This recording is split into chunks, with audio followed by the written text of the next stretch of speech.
Today I'm turning 2 simple pots into an adjustable light fitting. The idea is simple, but getting the 2 pieces to move smoothly while still looking elegant is going to take some careful design. Join me as I take you through the process. I used 2.2 kilos of clay for the light housing and 1.2 kilos for the base. I'm starting with the light housing. I center and flatten the clay to around 18 centimeters. I push down into the clay and open out. And I start to form the walls. I'm using a fine white mid-fired clay. I've chosen this clay because it really suits the glazes that I want to use. I want to leave the inside of the light housing unglazed, so the white fired colour of the clay will reflect maximum light. I pull up the walls to their maximum height. You can find a link to a project sheet with a diagram and dimensions in the description below.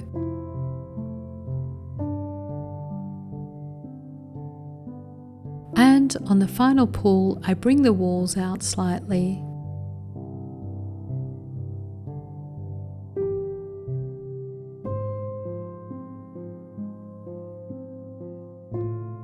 I use a rib to smooth the walls and define the shape.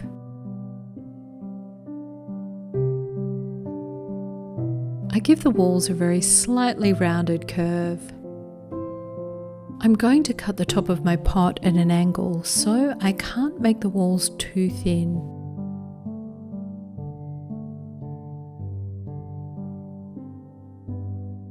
After a quick trim around the base, I wire through and set aside.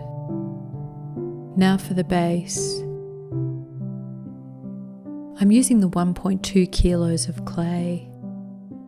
The base needs to be a little larger than the lamp housing. I center and flatten the clay,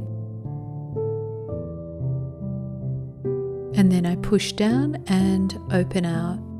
I don't need to leave much clay in the base. In fact, the base can actually be open. And then I bring up the walls. So while I'm making the base, I'm thinking about the next step. Once these pots are leather hard, I need to cut through them. Once the base is the right height, I trim around the base, wire through, and set aside to dry to leather hard. My pots are leather hard, so I upend the housing and very lightly trim around the base. I smooth the base and flip the pot back over. I use a cutting wire to cut through the pot, creating an angled rim. This will help make the light fitting a little more useful in lighting walls. And then I spend some time smoothing the cut. I did think about cutting with a knife, but the wire allowed me to get a more even shape on both sides. So I'll do the same for the base. I make a mark at 0 and 180 degrees.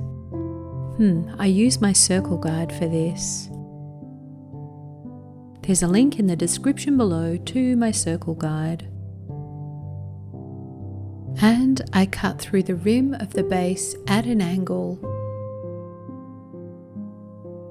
I start where I've marked the exact half of the circle. And then I do the same again on the other side.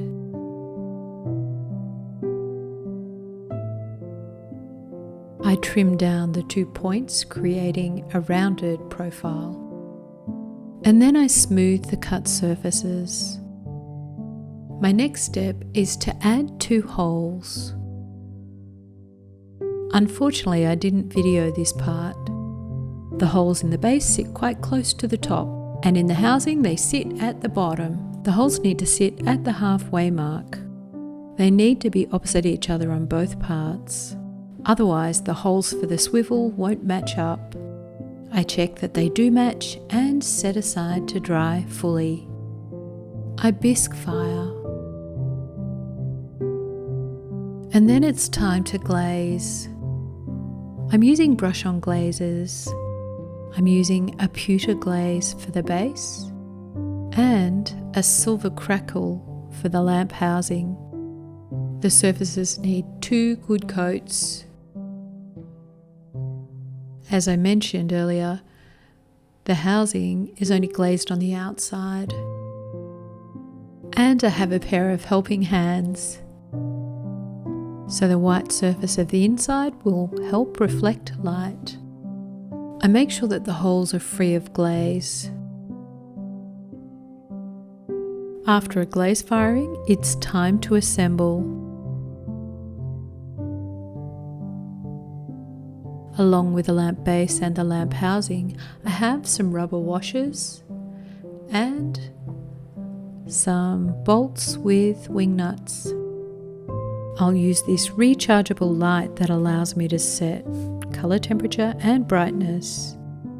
You can also make this uplight with a wired light source. So I use a bolt to fasten the housing to the base with a washer in between the 2 parts. The wing nut goes on the outside to allow loosening and tightening for adjustment of the angle of the light. I add the second bolt and wing nut. And there it is, an uplight that you can adjust to exactly the right angle. If you haven't already done so, be sure to subscribe. It's much appreciated. And of course, feel free to like and comment below. And then I add the light source.